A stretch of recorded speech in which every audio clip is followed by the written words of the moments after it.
Ooyy.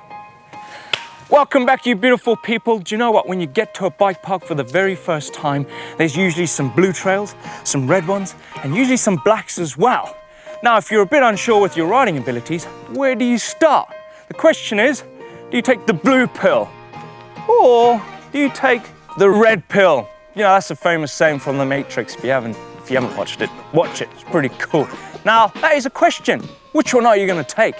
Let's find out. Blue, red, blue, red, blue.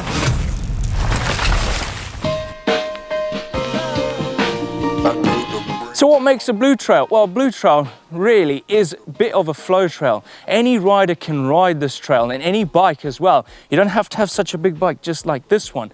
And also, there's a lot of turns. They're all linked together really nicely. The trail itself is very smooth. Everything's rollable. And what I mean by this is your jumps are rollable, your drops are rollable. So there's no gaps to try and jump. There's nothing you're gonna fall and crash on. Now, a trail is ridden by all sorts of levels of riders, from really beginner all the way up to advanced, where an advanced rider can use it to warm up as such before going on to a bigger, gnarlier trail. And when you are a beginner, you can gain a lot of skill from riding these trails, because you can learn how to pump, you can learn how to flow, you can learn how to link, looking ahead, and you can also gain experience on how to progress your jumping skills as well. So there's a lot that goes into a blue trail, pretty much a family trail as such. So what does a blue rider want in a trail? Well, they're looking to maintain their speed, learning how to ride with speed, learning how to jump with minimum consequences. Also, they want a flowy trail and a smooth ride. Now that's what a blue rider is all about. Smooth and learning those key skills in mountain biking. I'm gonna continue down here. It's getting a little bit tacky.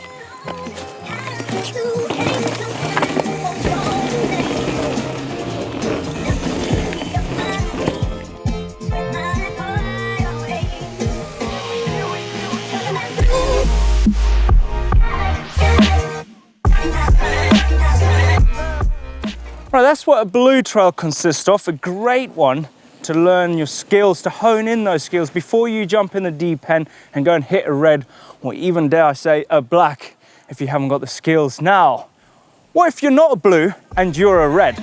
Oh, a red trail, yes. Now, what does a red trail consist of, and what skills do you need to do a red? Let's find out.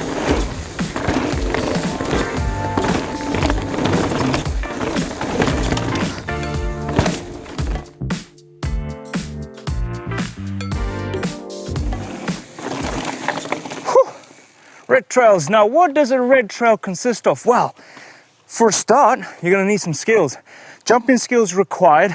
Also, you're going to have to learn how to maintain your speed, because the obstacles are getting a little bit bigger.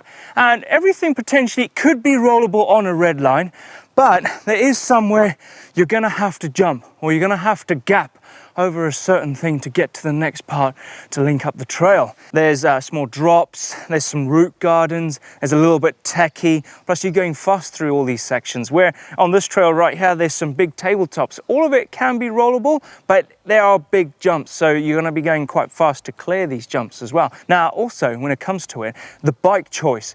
Well, you know, a cheaper hardtail version would struggle a little bit, but any bike can do it. You don't need a bike like this caliber, a full suspension with 150 mil of travel. A hardtail can do it. Hey, I've done this on a cross bike, so it is capable. You can do it on any bike, but the cheaper bike, you know, might struggle a little bit. Another thing to take into consideration when riding a red trail is potentially walk the trail through before you go steaming in, because there might be some obstacles on there that could catch you out by surprise. And you know, you don't want to have an accident on your first run on a red trail.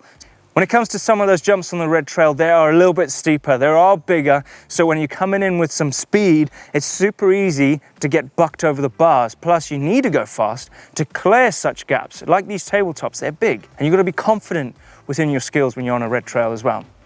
So you think you're a red rider? You're going to have solid fundamental bike skills. Want to challenge yourself? Are ready to take on gap jumps and drops? Want to build their technical bike handling abilities? That's what it takes to become a red rider. So that's a red trail. Now it consists of lots of jumps that you're gonna have to clear at some point and that you're going a little bit faster, so you need all of that. But we can't rule out, yes, the black trail. We can't rule this one out. Now this one's for the most advanced rider because the trail is super techy. It's rough, it's steep. There could be some big jumps on this thing. Now you got to bring out all those skills you have in your box out and onto your bike to ride a trail just like this one. Plus, even the names get gnarly and black. Look at that, feed it to the lions. There's 3 dots with a black arrow. Okay, straight away you can see the first obstacle you get to on a bike. You can't even roll it. It's a little drop. Now, challenge, can you roll it? I don't think so. I think you're just gonna hit and somehow probably do some damage to your bike. So you're gonna have to jump it. Drop skills come into play. Oh my, no, it's hot, no, not even rolling.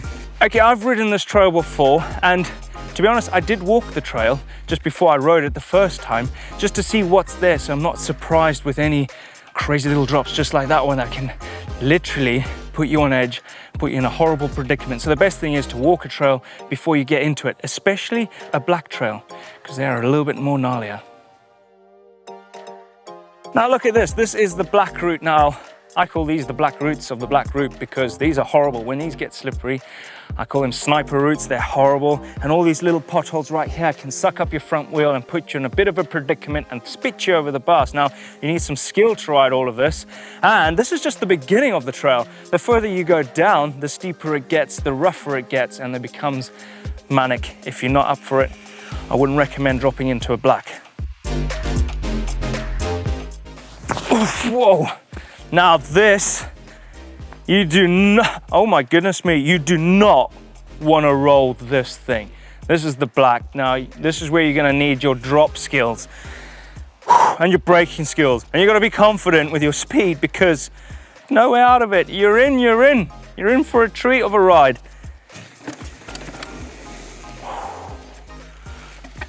A black run. There is something about a black that just puts you on edge. Nerves kick in.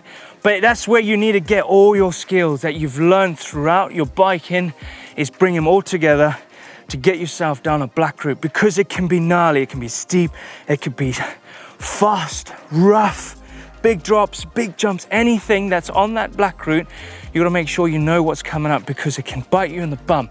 But like I said, some bike parks don't really put a black route on something that's gnarly like this. It could be a very long one, so it's going to take you pretty much all day, and it's going to be a few heavy climbs in it. That could be a black run. Just remember, wherever you are, just walk that trail.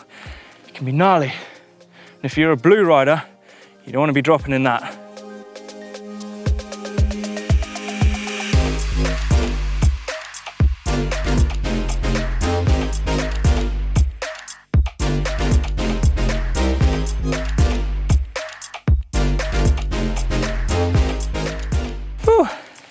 A blue, a red, or a black trail. All different trails that, you know, you need different skills to ride each individual one. But we're gonna start with the blue. The blue one, anyone can ride it, but it's a great platform to build up your skills.